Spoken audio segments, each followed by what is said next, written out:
Bueno, buenas tardes, me presento. Soy Pablo Roviralta y para todos los que nos acompañan, vaya un saludo especial y una gran bienvenida a esta nueva actividad de tejido urbano. El propósito de esta fundación es alertar y combatir el déficit habitacional, particularmente en el área metropolitana de Buenos Aires, y lo hacemos haciendo diagnósticos y propuestas sobre mejores prácticas dentro del sector público como en la sociedad civil. Soy arquitecto, Tejido Urbano tiene muchos amigos arquitectos, y nos interesa mucho que la profesión se familiarice con este tipo de problemas y se ponga al servicio de su atención, aunque no sea con una dedicación privilegiada. La que estamos poniendo en marcha o pretende ser un puente con distintas profesiones hacia el problema del hábitat. No nos interesa renunciar a lo bello para atender lo bueno, para atender lo debido. Para que nuestro país salga adelante, nosotros creemos o consideramos imperioso que todos nosotros nos hagamos cargo de una cuota parte de esos problemas, evitando suponer que el Estado va a ser capaz de solucionarlos. Hay una cantidad enorme de hogares, millones, con problemas irresueltos, que probablemente no lleguen a ser atendidos sin nuestro concurso. Hoy le toca a la arquitectura, y como primer expositor hemos invitado a Nicolás Campodónico. Nicolás nace en Rosario, Santa Fe, en el año 1973, inicia sus estudios de arquitectura en la Universidad Nacional de Rosario en el año 91, y se gradúa 10 años más tarde con medalla de plata. Obtiene una beca para el intercambio de estudiantes en Valladolid, España, y en 1996 vive y trabaja en Barcelona. Un año más tarde desarrolla y construye su primera obra, Casa de Campo, y en el año 2000 establece su estudio profesional en la ciudad de Rosario, desde donde desarrolla y construye obras para Argentina y Uruguay. Participa en numerosos concursos nacionales e internacionales, obteniendo premios y reconocimientos en varios de ellos, destacándose Building of the Year, año 2017, Arts Daily, Premio Internacional 20 de la BAC Quito 2016, tercer premio en la primera edición del Premio Internacional Oscar Niemeyer, Premio SICA a la Joven Arquitectura Argentina, Buenos Aires 2015, y premios de la 10ª BIAU, o Bienal, en Sao Paulo, año 2016, y la 8ª Bienal en Cádiz, el año 2012. Sus obras y proyectos han sido difundidos y publicados ampliamente en América y en Europa. Alterna su trabajo profesional con la docencia, la cual ejerce desde 1998 en la Facultad de Arquitectura y Planeamiento y Diseño de la Universidad Nacional de Rosario. Asimismo, ha colaborado en la docencia con la Universidad de Navarra, España, y en la Universidad de Venecia. El desarrollo de sus proyectos es, en esencia, una reflexión sobre la luz, el espacio y la materia, inmersa en la realidad físico-cultural de América Latina. La obra que elegimos fue la Capilla de San Bernardo, ejecutada entre 2012 y 2015 en la localidad de La Playosa del departamento General San Martín, provincia de Córdoba, a 181 kilómetros de esa ciudad capital. Como podrán ver, no se trata de arquitectura religiosa como la estudiamos en la facultad, aquellos que sean colegas. No verán un altar, tampoco verán una pila bautismal, ni un presbiterio, ni un sagrario. Es un lugar de oración, construido en medio del campo, en un lugar despoblado, con ladrillos que juegan con la luz a través de sus vacíos. El arquitecto Nicolás Campodónico va a tomarse entre 20 y 30 minutos para enseñar su reconocida obra, y luego daremos paso a preguntas que podrán enviar por email a experiencias@tejidourbano.net o al chat de esta conferencia. Nicolás, gracias por estar con nosotros y te escuchamos con mucha atención. Hola Pablo, buenas tardes para vos y para todas las personas que están en este grupo. Primero que nada, quería agradecer a la Fundación Tejidos Urbanos, primero por invitarme, claramente, ¿no? Y segundo, o en realidad en primer lugar, por tener estas iniciativas. Yo creo que la presentación que vos hiciste sobre la vocación de la Fundación es fundamental, y creo que hoy más que nunca tenemos que entender que la sociedad civil debe tomar cartas en el asunto o poner mano a la obra a las cosas que son realmente importantes para nuestro hábitat. Así que gracias a vos, Pablo, y gracias a la Fundación. Voy a compartir pantalla. Ustedes me avisan si se ve adecuadamente. Me decís, Pablo, si está ok. Perfecto. Muy bien. Bueno, voy a contar un poco desde varios sitios esta obra, que para mí fue una obra muy importante. En realidad es una obra que se construyó entre 2002 y 2015, como dijo Pablo, pero verdaderamente el proyecto arrancó en el año 2010. Y en realidad, o sea, 2010 a 2015, ese es el periodo, son 5 años. Y en realidad es una obra que no puedo contar sin relatar muy brevemente dos experiencias o dos antecedentes. El primero es la primera obra que yo realicé, que está muy cercana a la capilla, es en el año 1997, o sea, es una obra del siglo pasado. A pesar de parecer muy joven, tengo una obra en el siglo pasado. Y es una obra que es mi ópera prima, y en realidad destaco o resalto de esta obra mi primer contacto como arquitecto, que no lo era, en realidad era estudiante, pero mi primer contacto desde el mundo de la arquitectura con la luz de la Pampa. Creo que para todos es obvio que la luz en la Pampa termina llegando totalmente horizontal por la condición de la geografía, sin relieves, sin nada que dé sombra. Pero yo hasta este momento, siendo habitante de La Pampa, nunca lo había entendido como una herramienta arquitectónica. Y ni siquiera la pongo en práctica en esta casa, sino que en esta casa descubro esta condición, y la descubro a partir de la fotografía analógica, un tiempo después. Quiere decir que es un descubrimiento de una herramienta arquitectónica para mí. 10 años después, me toca trabajar en un conjunto de casas frente al océano Atlántico, en la costa de Rocha, en Uruguay. Y más allá de algunas condiciones que tenía previstas para este proyecto, uno de los temas que quise incorporar fue aquel descubrimiento que había hecho 10 años antes sobre la luz horizontal. Me gusta pensar que este lugar era como la Pampa llegando al océano, aunque verdaderamente geológicamente no es de esa manera, pero sí que tenía esta condición también de horizontalidad y de sol rasante, y que yo de alguna manera quería aprovechar con estas ventanas al oeste, de alguna manera replicando aquella ventana que había hecho inicialmente en la Casa del Campo. Finalmente cometo un error en esta obra, que es el de bajar el techo frente a esa ventana. En realidad lo bajo por una condición del terreno, el terreno bajaba suavemente hacia el mar, y yo pensaba que las casas debían acompañar con el techo esa pendiente, sin pensar que yo estaba, por otro lado, buscando con esas ventanas al oeste, que entrara el sol rasante y limpio, ese haz de luz limpio, horizontal.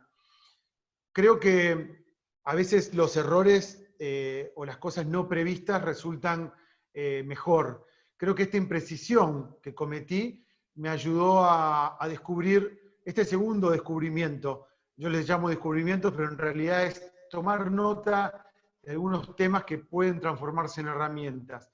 Y era que el sol bajando y rebotando contra ese techo que bajaba, producía una atmósfera realmente muy, muy especial al final de la tarde, cuando el resto del pueblo ya estaba en oscuridad.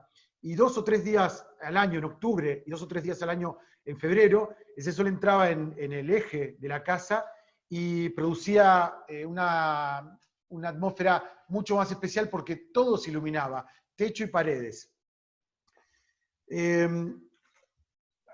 Una vez que cuento estos dos antecedentes, sí puedo empezar a contar el proyecto de la capilla, encargo de 2010, un encargo familiar, aunque fue familiar, fue también inesperado, y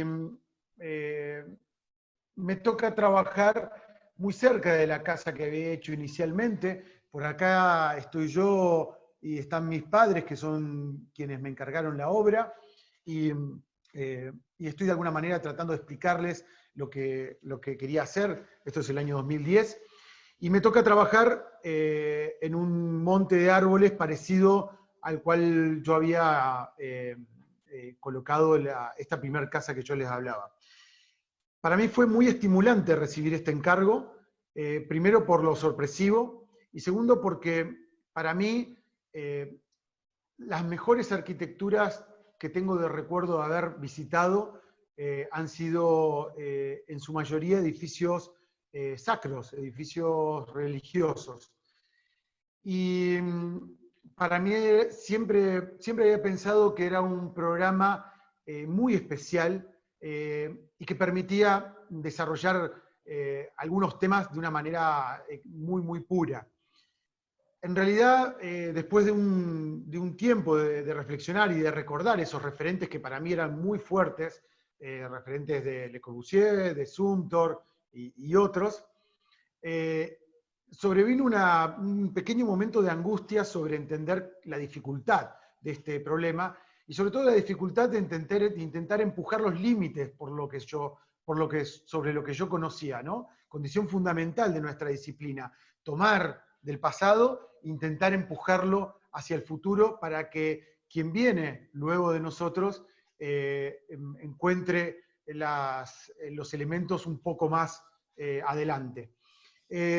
Luego de estar un par de meses pensando sobre esto, pensé que la manera más auténtica y que a mí me tranquilizaba mucho de encarar este trabajo era trabajar con las cosas que yo ya venía trabajando en los últimos 20 años y tenían que ver en el campo de lo arquitectónico con colocar esta capilla en el límite entre los árboles y el campo abierto, en el límite oeste, trabajar con el ladrillo, porque en este vacío que se ve en el monte de árboles, había una casa que había sido desarmada y ¿cómo se llama? Y esos ladrillos los tenían grandes pilas, ladrillos de más de 100 años, hechos con la tierra del lugar.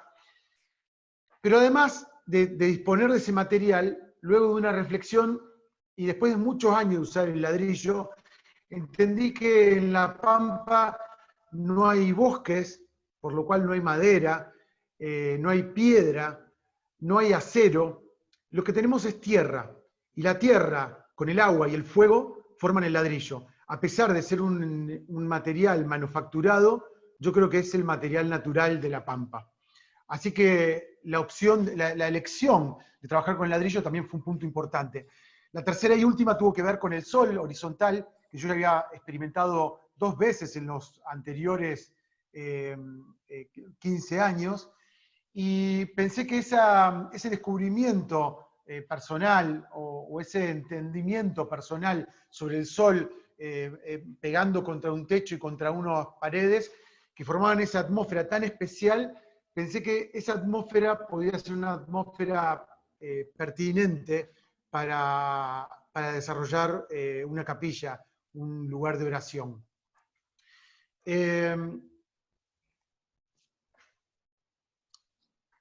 Esta es la capilla probablemente que mis padres esperaban, y en realidad es una capilla maravillosa de las cuales hay cientos o miles por el mundo, y creo que tenían que ver fundamentalmente con un periodo de evangelización. Las arquitecturas contaban una historia. Había un gran atrio donde el pueblo se reunía, una gran puerta donde el rebaño del Señor entraba al lugar sacro, un altar que los esperaba, una cruz, un campanario, todos elementos que para mí tenían que ver con contar esta historia. Los vitraux tienen que ver, son un libro visual sobre la historia de Jesucristo. Pensé que en el año 2000, en la era de las comunicaciones, más que contar historias, que las abundan, teníamos que brindar un lugar, un lugar un remanso de tranquilidad, un lugar que propiciara la reflexión. Es así como decido subvertir ciertos elementos de esta arquitectura conocida. La capilla ya no va a tener una puerta en directa relación con el atrio, no va a haber un altar a continuación, no va a haber campanario, y tampoco pensaba que tampoco tenía que haber una cruz. Esta es una de las primeras maquetas del proyecto, y en realidad muestran claramente algunas condiciones, ¿no? Ya no se entra por un atrio abierto, directo, sino que hay que entrar entre estos muros. Tiene tres lugares donde estos muros no se llegan a tocar y permiten entrar a ese patio principal, pero hay que atravesar esos árboles. Por fuera de este muro, extramuro, ni siquiera está cortado el pasto, o sea, uno tiene que entrar entre la maleza, entre los árboles, llegar a este atrio en el interior por alguna de esas grietas, seguir buscando la puerta, y una vez que uno encuentra la puerta, entrar por un pasadizo que termina angostándose hasta que uno entra de forma individual, como se va en el camino hacia el interior de uno mismo. En este transcurso tampoco quería colocar una cruz, pero finalmente, y después de charlarlo mucho con mi familia, entendí que para ellos era importante. Entonces dejé de lado mi voluntad de no colocar la cruz. No quería colocar una cruz por una cuestión de que no quería colocar símbolos. Un símbolo ahuyenta la vocación de reflexionar. Y también porque quería que fuera una capilla ecuménica para todos los dioses. Finalmente entiendo la importancia que tiene para mis padres y accedo a colocar la cruz, pero la coloco en el exterior, en el límite entre el interior de la capilla y el campo. Y pienso que la verdadera cruz, la que se va a vivir, es la cruz que se proyecta en el interior de la capilla a partir del sol horizontal del atardecer. Y es ahí cuando entiendo que esta capilla, que inicialmente era de muros de techo plano y muros rectos, tenía aristas. Y si esa cruz se proyectaba en las aristas, esa cruz podía finalmente partirse y transformarse en otras formas, algo que verdaderamente yo no quería.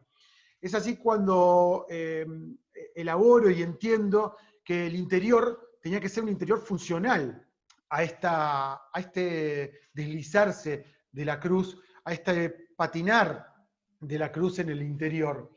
Y ese interior funcional era una pantalla de proyección de 360 grados, o lo más amplia posible, para que esta cruz se deslizara suavemente. No debía haber ninguna otra sombra salvo la de la cruz. Cuando llego a este esquema, a este croquis, me pongo muy contento, tengo mucha facilidad para entusiasmarme y no ver lo que viene hacia adelante. Entonces me pongo muy contento porque creo haber hallado la solución, y conceptualmente lo era, pero sobreviene la dificultad constructiva, cómo construir este espacio. Y recuerdo de mis viajes a Uruguay, atravesando la provincia de Entre Ríos, haber visto unos hornos de carbón vegetal, que eran como unos domos que estaban construidos en el medio de la nada. Y pensé, digo, si esos domos estaban construidos en el medio del campo, yo podía de alguna manera replicarlos en mi capilla. Es así como empiezo a investigar y descubro que no solo eran domos construidos en lugares sin servicios, como el que yo tenía que trabajar, sino que además los construían los mismos leñadores, ni siquiera albañiles los construían.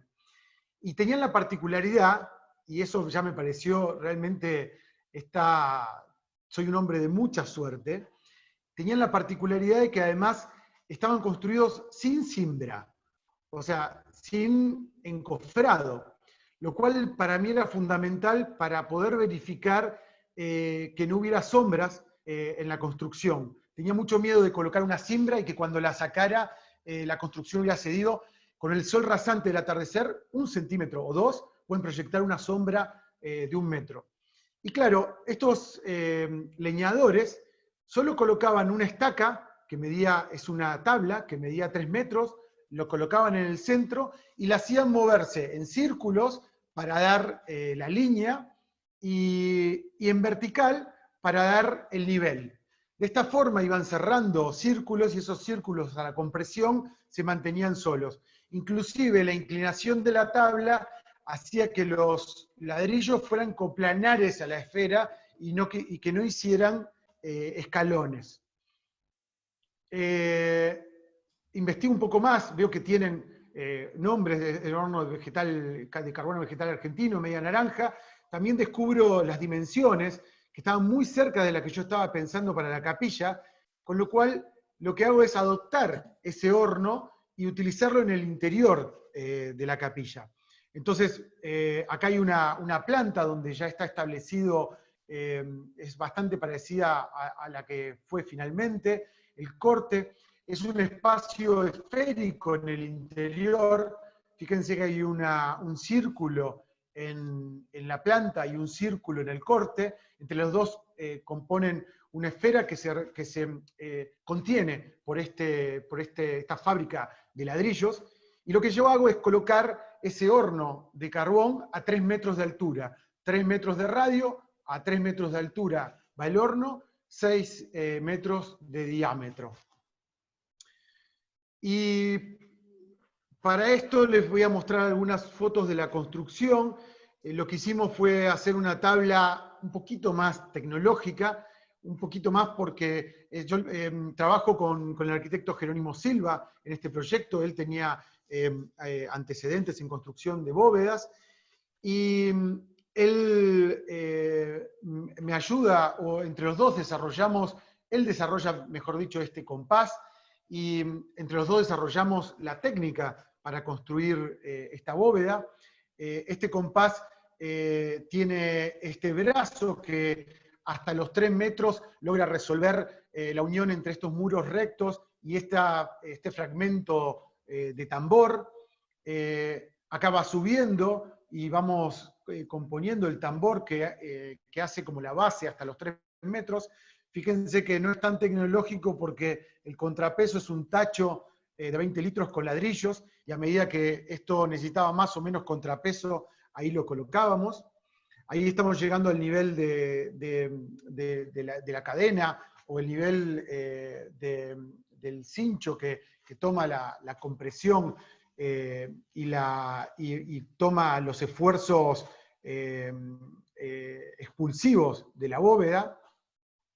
Y luego este compás se transforma en una tabla virtualmente con este eje a los 3 metros de altura, y en realidad este brazo se va moviendo y va permitiéndonos construir este gajo de cúpula y conectarlo en estos puntos, aquí y aquí, donde se conecta con los muros rectos, que en este nivel en realidad ya son parte de una bóveda cónica.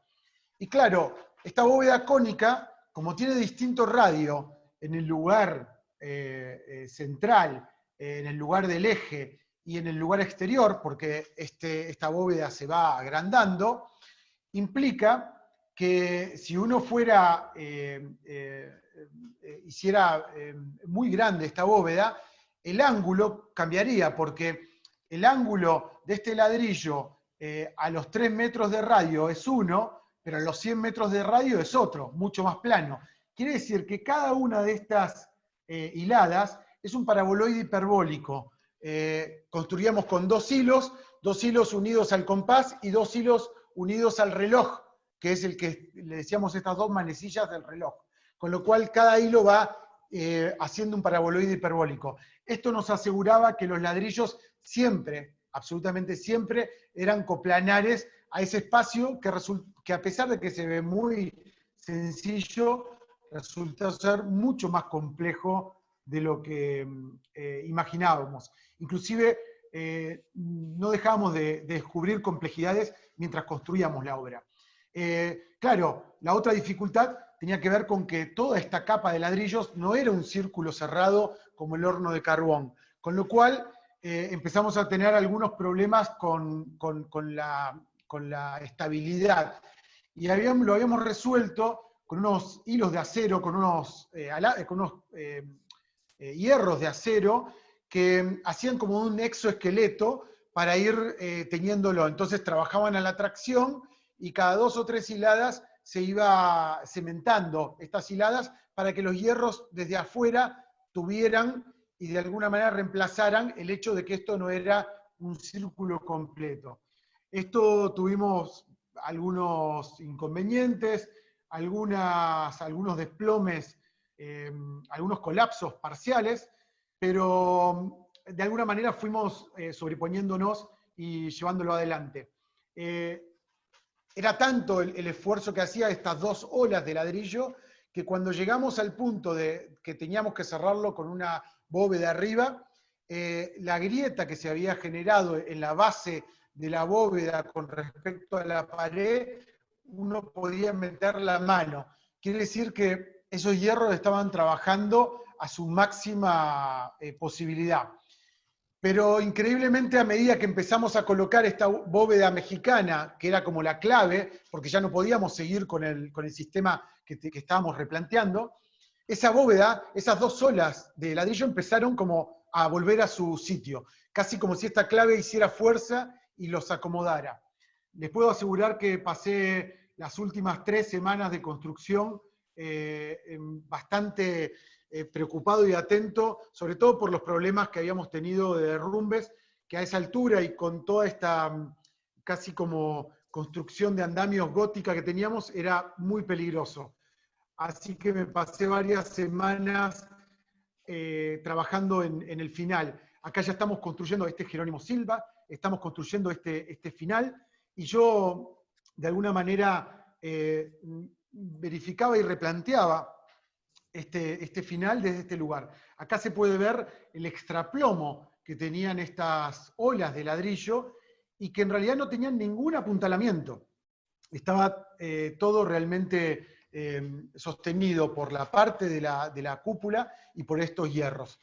Fue realmente un momento muy intenso, y a punto de nacer mi hija, una de mis hijas.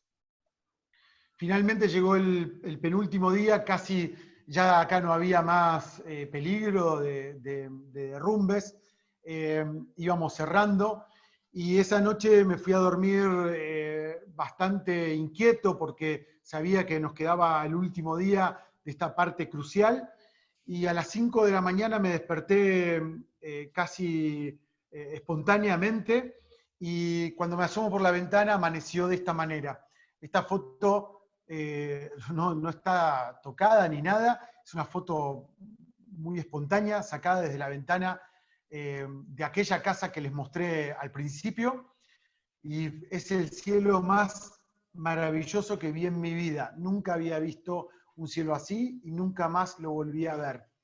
Y creo que para mí en ese momento, a las 5 de la mañana, supe que ese día íbamos a terminar con este trabajo.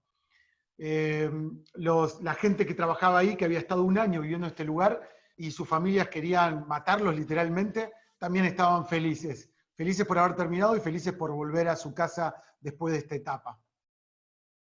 Después solo quedó hacer la segunda parte de la obra, que tenía que ver con la caja exterior. Lo que habíamos hecho hasta ahí era la caja interior. Este es un plano de la ubicación, con esta cuña hacia el oeste, buscando la luz, el norte hacia arriba, ensamblado entre los árboles. Un corte y una planta definitiva, donde podemos ver el espacio esférico y la cruz sobre el espacio del ingreso de la capilla. Y ahora les voy a hacer un recorrido como si fuéramos a entrar. Este es uno de los muros entre los árboles.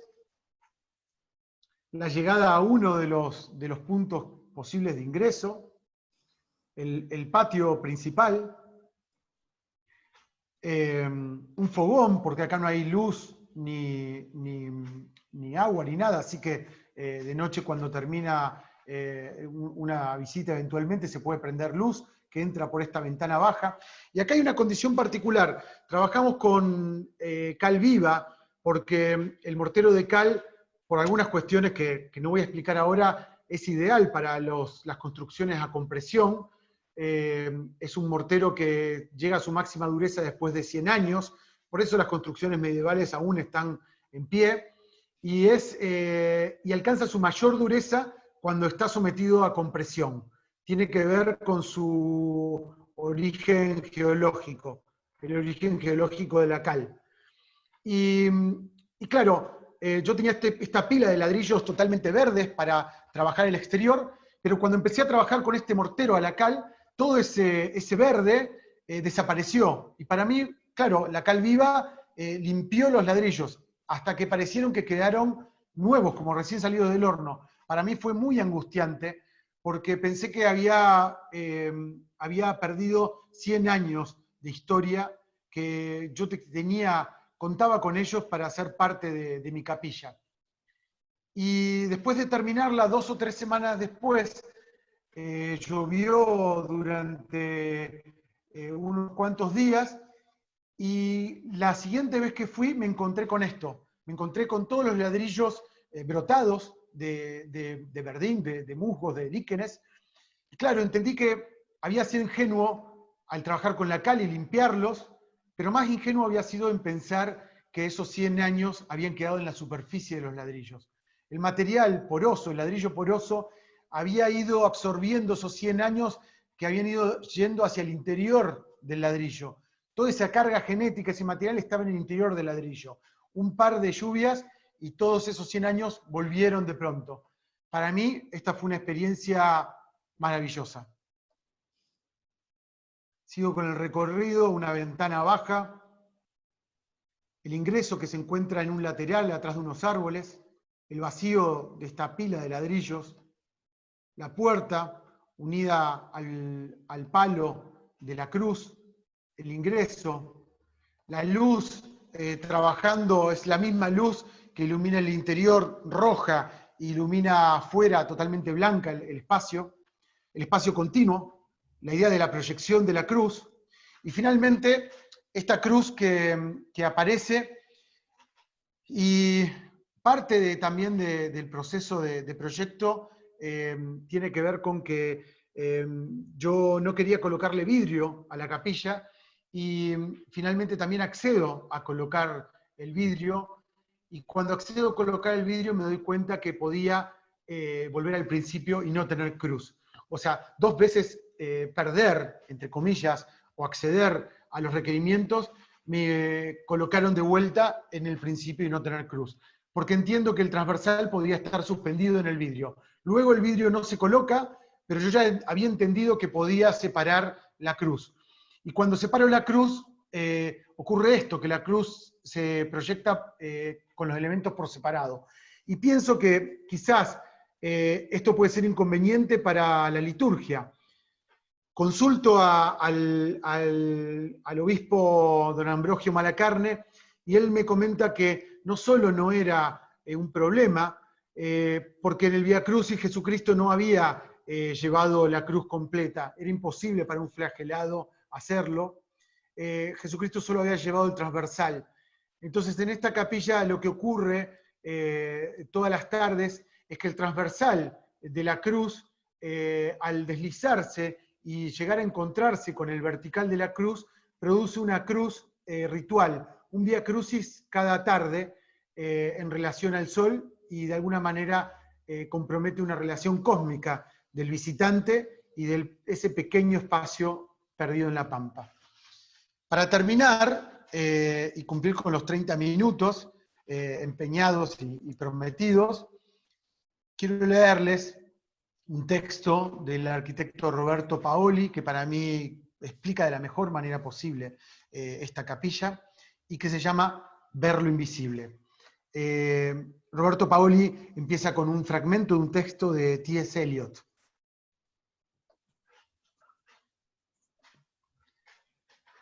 Sin duda se juntaron en un momento predeterminado.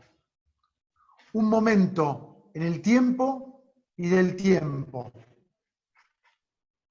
Un momento no fuera del tiempo, pero del tiempo, en lo que llamamos historia, seccionando, disecando el mundo del tiempo.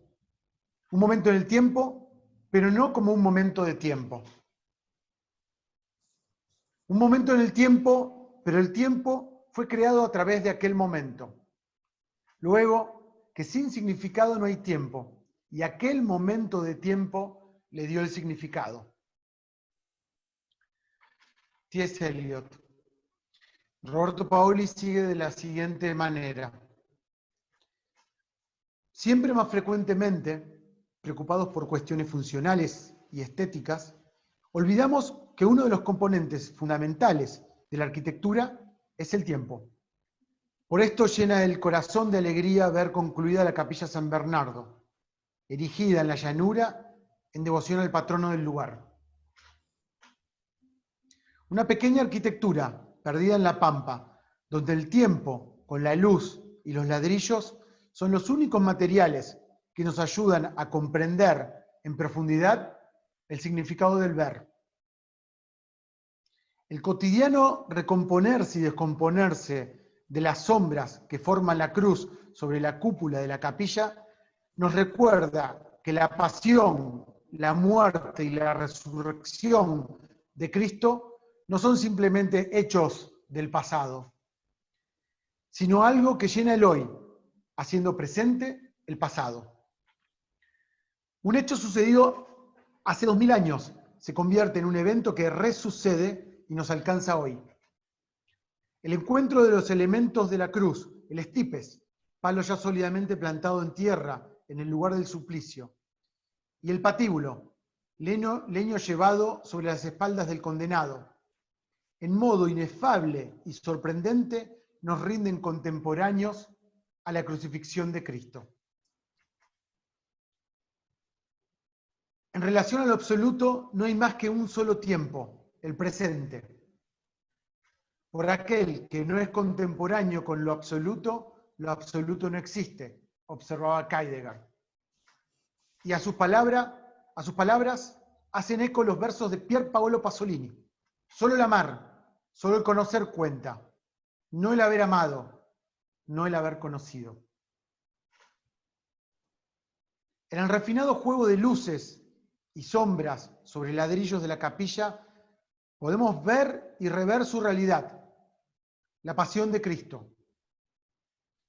Cierto que para ver es necesario recuperar la simplicidad de corazón, y muchos volverán a casa viviendo la experiencia de vacío y soledad descrita por Montalde. Veré cumplirse el milagro, la nada a mis espaldas, el vacío detrás de mí, con terror del ebrio. Luego, como un esquema, se acabarán fundiendo árboles, casas, colinas, por el engaño usual. Pero será demasiado tarde, y yo miré, callado, entre los hombres que no se dan vuelta, con mi secreto. Pero a este punto nos puede ayudar San Bernardo, aquel que al final de la Divina Comedia implora a la Virgen María para que Dante pudiera ver lo invisible sin caer en la locura.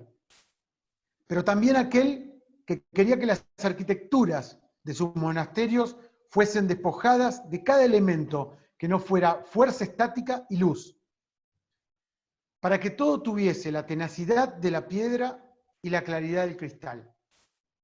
Para que todo tuviese la tenacidad de la piedra y la claridad del cristal.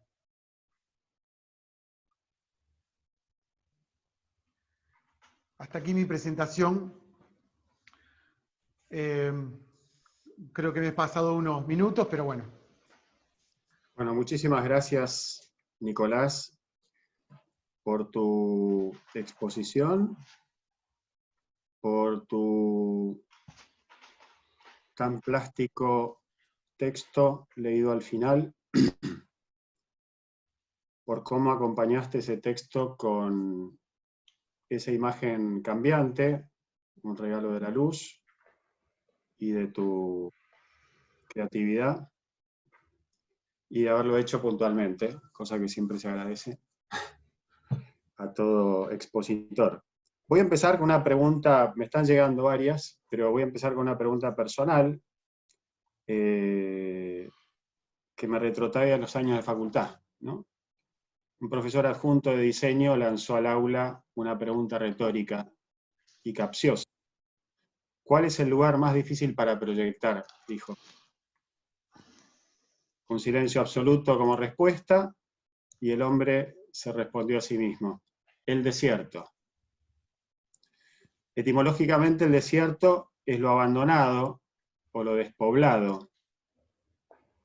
Esa falta de vida que está asociada a rigores climáticos. También se define desierto como aquellas regiones que tienen precipitaciones menores a 250 milímetros al año y que condicionan de alguna forma la existencia del hombre. En La Playosa, esa localidad en donde fue construida la capilla de San Bernardo, debe llover 2 o 3 veces esta medida, pero las fotos que vimos refieren a un contexto desértico. Es decir, es un despoblado. La capilla ni siquiera forma parte de un casco de estancia. Se parece más a una ermita perdida, de las que conocemos muchas, o un lugar de peregrinación. ¿Qué significó para vos diseñar en el desierto, digamos, sin los típicos límites asociados a una zona poblada? Bueno, es una excelente pregunta. Primero diría que mi respuesta a la pregunta retórica hubiera sido que el lugar más difícil para proyectar es el lugar desde la ignorancia. Yo creo que ignorar lo que nos rodea es el lugar claramente más difícil. Durante muchos años me pasó lo mismo que le pasa a la mayoría de los habitantes de la llanura, y que es que de alguna manera nos agobia y creemos que nos produce una monotonía que nos aplasta. Cuando decidimos ir de vacaciones, el típico lugar de vacaciones es las montañas, porque añoramos relieves, añoramos que pasen cosas en este horizonte aparentemente estéril. Pero luego de estar muchos años peleado con la horizontalidad total, cosa que nos pasa a nosotros, pero he comprobado que muchos arquitectos que viven en la montaña añoran poder trabajar en una horizontalidad como la nuestra. Quiere decir que no es un problema de la topografía, sino que es un problema de quien la observa. Y después de muchos años me amigué con esta pampa, con este horizonte, con esta topografía casi conceptual. Y cuando descubrí esto, por eso cuento todo esto de la historia que llevó 20 años, ese amigarme, pero cuando descubrí esta capacidad única que se refiere solo a este tipo de geometrías del Sol, entendí que tenía mucho más para darme el lugar que las típicas o clásicas referencias de las cuales se une la arquitectura, o se une la arquitectura. Y con respecto al desierto, hay un cuento muy breve, es casi una página y hermoso, de Borges, que es el cuento de los 2 reyes y los 2 laberintos, y realmente lo recomiendo porque realmente resignifica el sentido del desierto y del laberinto, y habla de las referencias. Y para mí la gran referencia es el sol. Si uno tiene una referencia, ya no se pierde. Así que para mí creo que tuvo que ver con volver a amigarme con esta llanura en la cual nací y viví toda la vida. Por las obras iniciales, antes de pasar a esta que acabamos de ver y escuchar detenidamente, vos manejaste mucho el hormigón. Acá tuviste una especie de tesis doctoral con respecto al ladrillo, desde su propio horneado, digamos, su forma de constituirse, el tipo de cimbras, el compás, digamos, cosas que uno tiene como vistas de libros de arquitectura viejos, ¿no? Sistemas constructivos históricos. Hoy por hoy, habiendo conocido el ladrillo, ¿con qué material te considerás o te manejás más cómodo? ¿Te gusta trabajar más el hormigón o estás más confiado con el ladrillo? Bueno, para mí, lo primero que intento es no imponerle a los proyectos un material, sino tratar de negociar con los proyectos un material. De hecho, la capilla en principio, en algún momento pensé que podía ser de hormigón, muy inspirado en la obra de Zumthor y la capilla de Brother Klaus, que me pareció siempre insuperable. Y en realidad, creo que un pequeño paso hacia la maduración en mi carrera fue entender que ese lugar necesitaba ser construido con ladrillo, por todo lo que expliqué antes. Ese lugar, esa forma, esa capilla era de ladrillos, porque tenía los ladrillos de la misma tierra de ese lugar hace 100 años, por un montón de cosas. Porque esa forma no podía ser construida con hormigón, por ejemplo. Pero al mismo tiempo estoy construyendo edificios que es muy difícil hacerlos de ladrillo, con lo cual para mí es muy natural entender que los tengo que hacer en hormigón. Tengo sí una vocación para trabajar monomaterialmente. Me gusta tomar un material y sacarle las máximas posibilidades, sacarle lo máximo al material. Y lo hago lo he hecho con el ladrillo, lo trato de hacer con el hormigón. He construido en seco también, aunque menos. Me encantaría poder hacerlo con la madera. Creo que cuando un proyecto me desafía a explorar un material, creo que con eso me siento muy cómodo. O sea, creo que en la medida en que logro hacer una alianza de amor entre un proyecto y un material, ese amor que hace que no puedan vivir uno sin el otro, creo que ahí me siento exigido a dar lo máximo, no puedo dejar de pensar en lo que hago, y ese para mí es el mejor estado para producir arquitectura. No siempre se da, pero cuando se da, lo disfruto muchísimo. Te voy a hacer otra pregunta que pensé antes de esta charla. Tú me decías, bueno, la naturaleza es bella, pero tiene horarios en los que parece magnífica. La capilla, por otro lado, es un lugar de oración.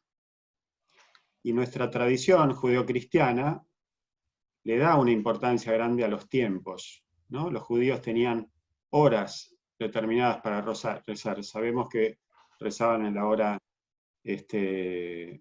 a las 9 de la mañana, rezaban en la hora nona, que le decían, a las 3 de la tarde y a la puesta del sol.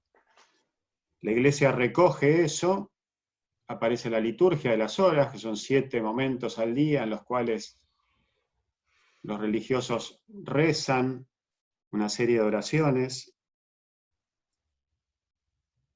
Y vos concebís esta capilla como un lugar de oración, pero jugás con el tiempo, para que sea el tiempo el que constituye probablemente el símbolo más característico de la fe cristiana, que es la cruz. Esto, que es yo lo considero una genialidad, ¿cómo logra salir, cómo sale ese tapón de tu cabeza como para que se consiga ese resultado? Que lo vimos al final de tu narración, cómo se iba manifestando ese, que por otro lado, vos diste bien la explicación histórica, ¿no? Que el patíbulo estaba hincado en tierra y que el crucificado llevaba el transversal sobre los hombros, como apareció en esa foto, por la sencilla razón que una cruz entera no la podía arrastrar después de haber sido flagelado, probablemente. Contanos un poquito más sobre esa idea, por favor. Yo siempre digo que yo trabajo, creo que quedó evidente que me baso mucho en la intuición. La intuición tiene que ver con la observación. Y además de eso, creo que soy una persona que tengo mucha suerte.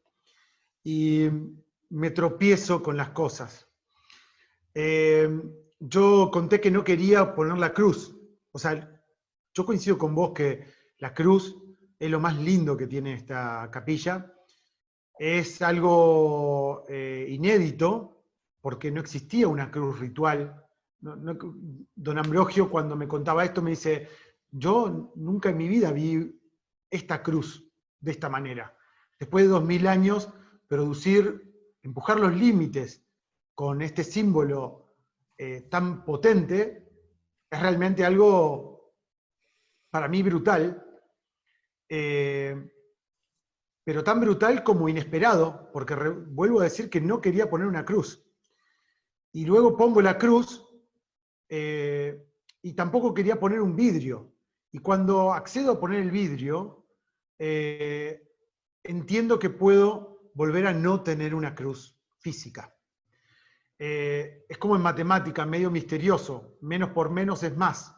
Creo que acá, ¿cómo se hace a perder las dos batallas y ganar la guerra? Bueno, así. Probablemente porque cuando vamos hacia la victoria, muchas veces pensamos que vamos a ganar y no vamos a ganar. A veces correr muy rápido hacia el precipicio es perder antes, no ganar. Y cuando hago la cruz, y cuando la corroboro, la cruz por separado, en una maqueta y en un render, y me doy cuenta de que la cruz se proyecta por separado, intento alargar las partes de la cruz para que apenas entre el sol se proyecte entera, para que siempre se proyecte entera. Ese es mi primer impulso. Y trabajo muchísimo sobre eso, pero no lo consigo, porque el sol se mueve tanto en el horizonte, del solsticio de invierno al solsticio de verano, que era imposible hacer una cruz tan larga para que siempre pudiera llevar ese registro. Ya dado por vencido con eso, entiendo que la cruz se va a proyectar en algún momento del día por separado, y que lo tengo que aceptar, y pienso si a lo mejor no es una blasfemia como la cruz invertida. Entonces me preocupo en un sentido litúrgico y consulto con don Ambrogio Malacarne, que era quien acondicionaba las iglesias italianas del norte de Italia a la liturgia contemporánea. O sea, cada uno que tenía que remodelar una iglesia o hacer una iglesia, consultaba con él. Y él es quien me cuenta toda esta historia y me da luz sobre esto, que termina siendo lo más importante. Entonces, díganme si este recorrido no tuve suerte o finalmente no estuve iluminado por algo más. Pero sinceramente hice todo lo necesario para que lo que ocurrió no ocurriera. No puedo decir más que esto. Esto es honestamente lo que ocurrió. Hace unos días me detuve un poco en la obra del ingeniero Eladio Dieste y su magistral utilización del ladrillo y realmente su uso hasta el extremo, ¿no? Esas placas onduladas, esos techos que resisten por forma, digamos, algo maravilloso que en Uruguay le valió, y eso lo recuperé de Wikipedia, el único título de arquitecto honorario. Las facultades estaban cerca, pero bueno, él es ingeniero como su padre, aprendió mucho de él, y realmente hizo un trabajo extraordinario. ¿Fue para vos una fuente de inspiración, don Eladio Dieste? Sí, sin duda. Viajo hace más de 20 años a Rocha, Uruguay, y he pasado innumerable cantidad de veces por la iglesia de Atlántida. He visitado otras obras, pero la iglesia de Atlántida he pasado más de una vez. He tenido la suerte de transitar el recorrido que Eladio pensó y proyectó para la pila bautismal, que está subterránea en el exterior, y uno entra en esa oscuridad y en esa humedad. Llega a la pila bautismal, que es un tambor romano, dice su nombre, y el nombre parece ser repetido por una voz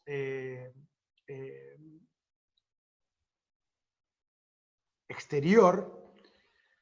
He surgido a la iglesia, y creo que si bien no lo tenía en la mesa de trabajo cuando estaba trabajando, porque había otras arquitecturas que me interesaban más, creo que, como dije antes, trabajo de forma intuitiva. Entonces cuando uno trabaja de forma intuitiva y pone a pensarse en un tema o pone a trabajar la cabeza sobre un tema, todo aquello que de alguna manera el cerebro logra conectarlo, y en ese caso el Eladio Dieste estaría ampliamente conectado por más de un camino, todo empieza como a tallar e influir.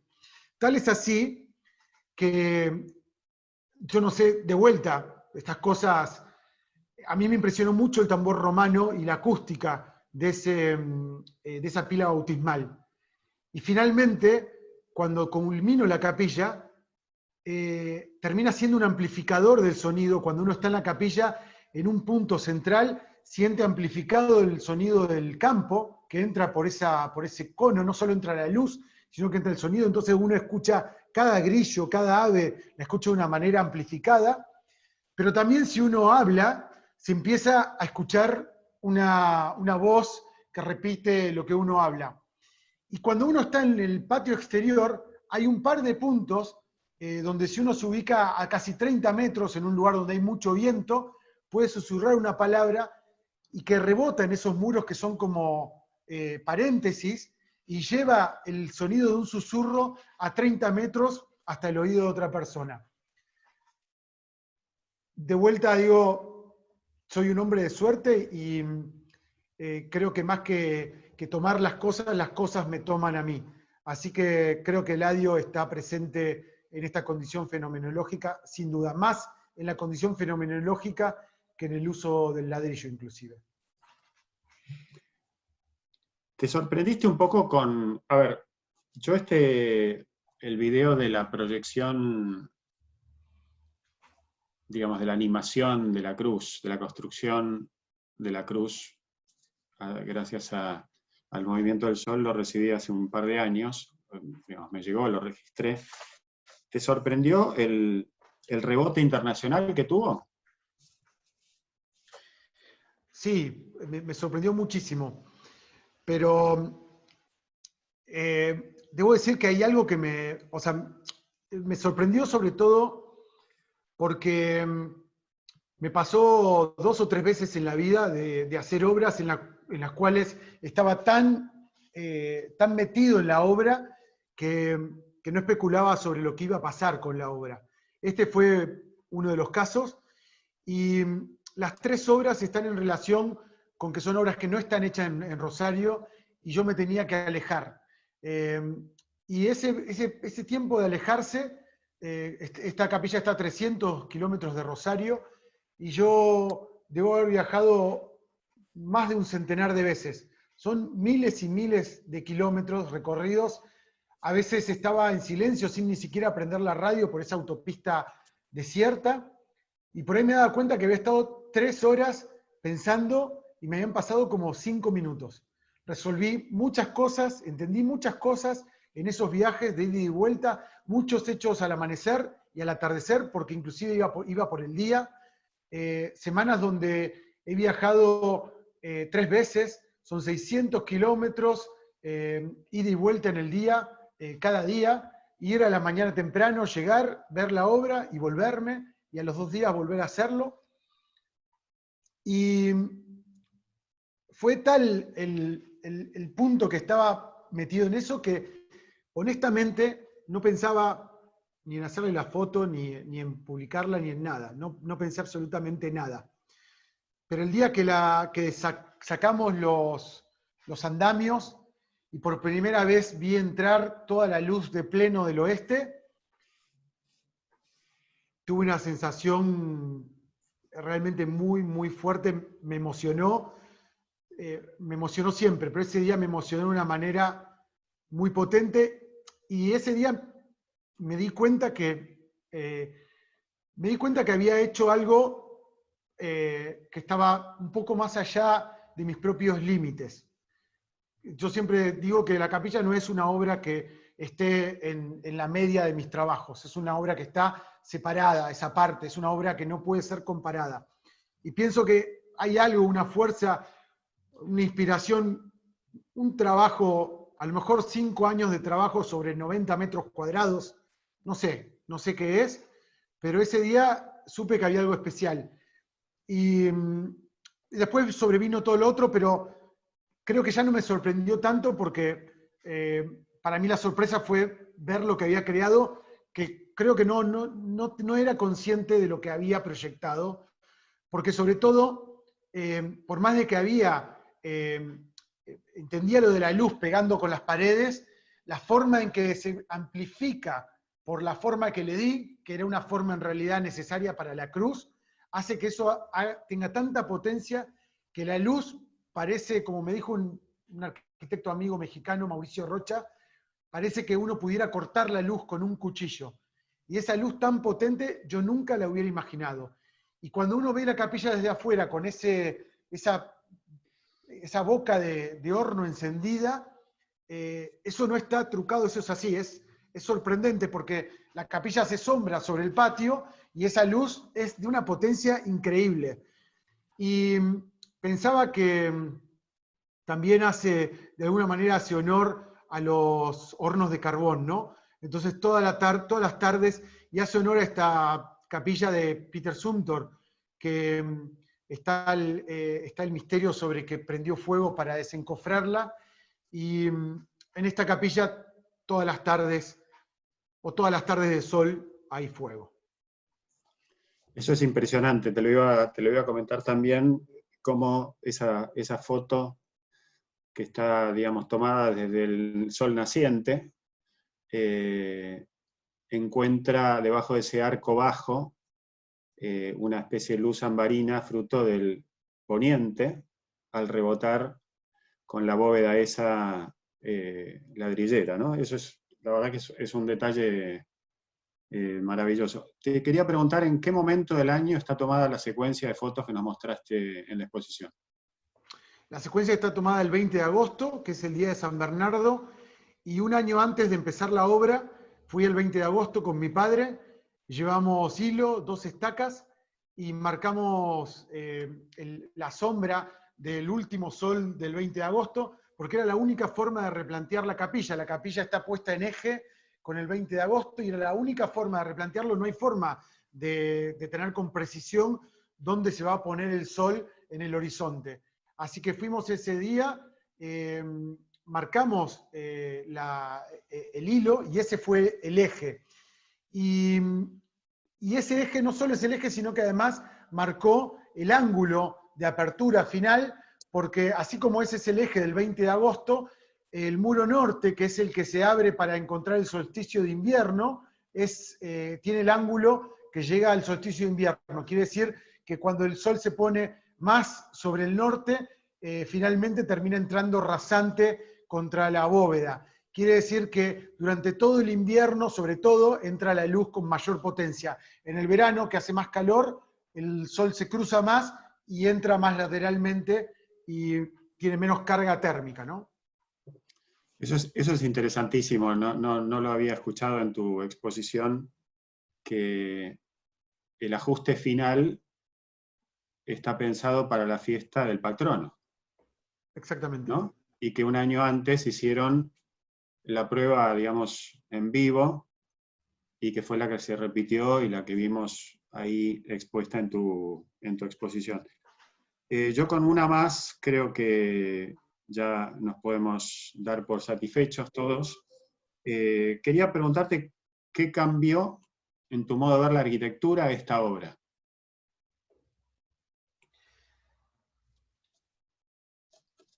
Yo creo que me dio algunas seguridades. Yo, a pesar de que muchas veces me muestro muy seguro, como cualquiera, uno tiene inseguridades, muchas veces no sabe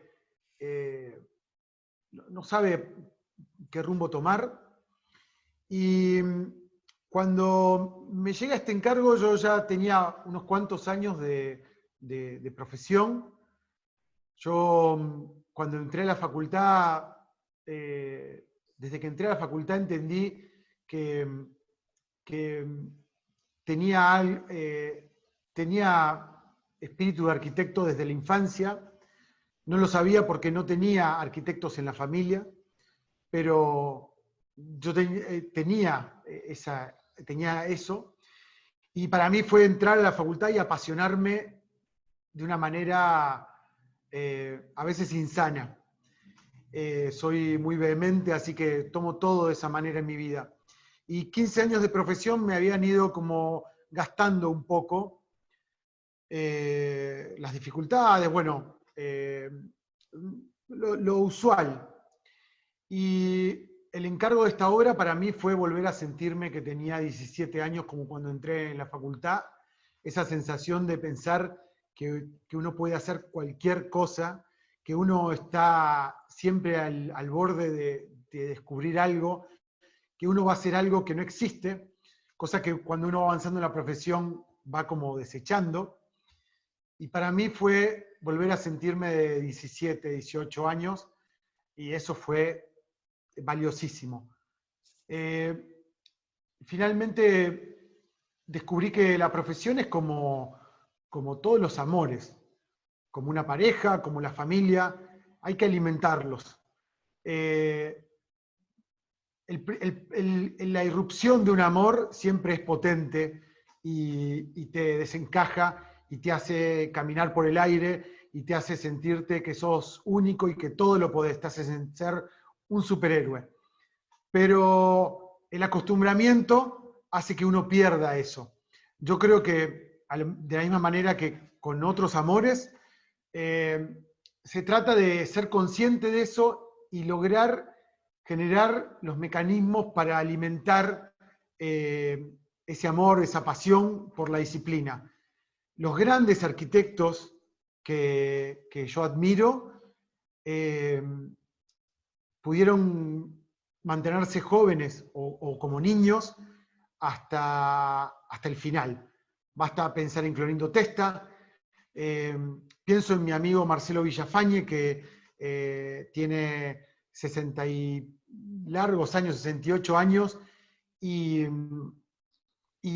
seguía dibujando como un niño y te mostraba un papel como si fuera un invento magistral y eran 3 líneas en una servilletita, y siempre te hablaba como si fuera un joven estudiante de arquitectura, pudiendo mantener ese espíritu a pesar de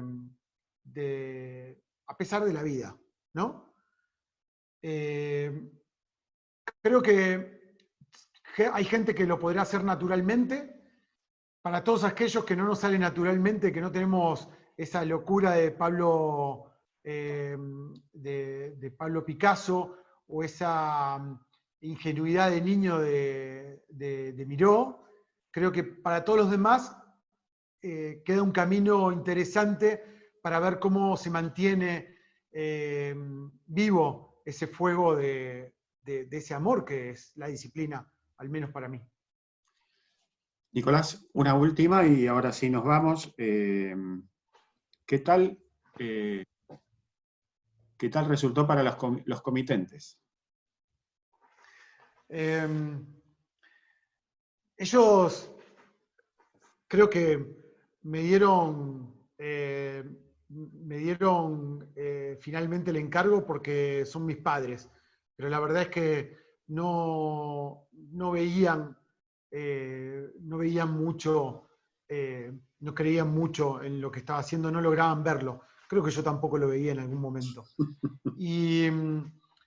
Pero cuando realmente la vivieron, o sea, les pasa lo que me pasa a mí y lo que le pasa a la mayoría de la gente que va, que el lugar, más allá de todo esto que muestro, terminó teniendo una energía muy, muy particular, muy potente. Es un lugar que cuando llegás te absorbe y realmente te transforma. El día que visité la capilla con mi abuela, que era una de las comitentes, que tiene 95 años, tenía 90 en ese momento, ahora está un poco mal, del entendimiento, pero en aquel momento estaba bien, y cuando entró a la capilla y vio esa boca que apuntaba al cielo, se quedó quietita, se quedó como dura por un instante y empezó a llorar. Y le pregunté que por qué lloraba. Y me dijo que había visto su camino, que pensaba que ella se iba a ir por ahí. Para mí, eso es un cliente satisfecho. Fantástico. Bueno, hermosa manera de cerrar esta primera experiencia de este, ojalá, largo ciclo. Te agradezco muchísimo, Nicolás, por haber compartido este tiempo con nosotros, por haber acercado un material tan valioso y haberlo explicado de una forma tan apasionada. Esperamos volver a vernos muy pronto. Realmente alimenta mucho escuchar tanta pasión de parte de un colega. A todos les agradezco mucho haberse acercado a esta nueva actividad de tejido urbano, a este ciclo que hemos llamado experiencias. A partir del lunes próximo va a estar colgada esta charla en nuestro sitio web, tejidourbano.net/experiencias, con lo cual, bueno, podrán verla, podrán difundirla, hacer lo que mejor les parezca. A todos entonces, buenas tardes, gracias por estar aquí y hasta muy pronto. Pablo, quería agradecerte y saludar a todos y decirte que la inteligencia de tus preguntas me sacó lo mejor de mí. Muchas gracias. Muchas gracias. Adiós. Adiós.